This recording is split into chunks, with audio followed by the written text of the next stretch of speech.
Hi. Have you ever been curious what tools a data recovery company uses to repair a faulty or broken hard drive? Have you imagined that there's some sort of secret machine that we have that we put a disk platter into and it just copies all the data off there?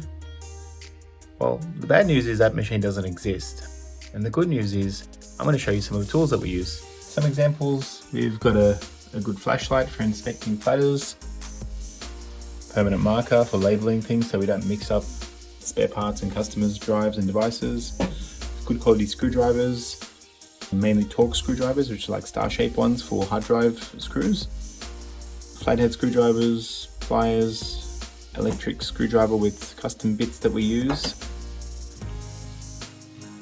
3M Novex spray, which we use for cleaning hard drive platters. Often that's useful to clean fingerprints and dust off platters, and the fingerprints are not from us, by the way.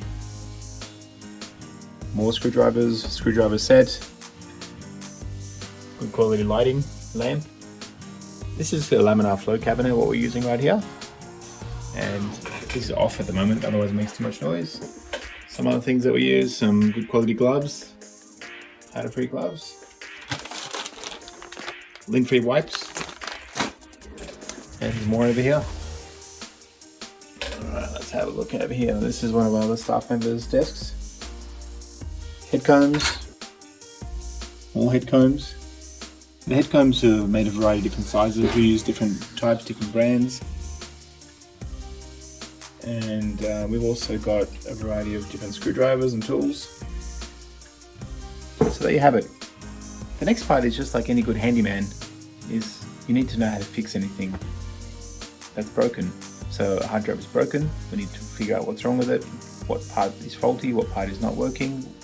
Do we have some spare parts? If not, let's get them, and then we basically replace them. So with hard drive data recovery, this is from the hardware point of view, where we actually have a broken component like damaged heads, C spindle motor.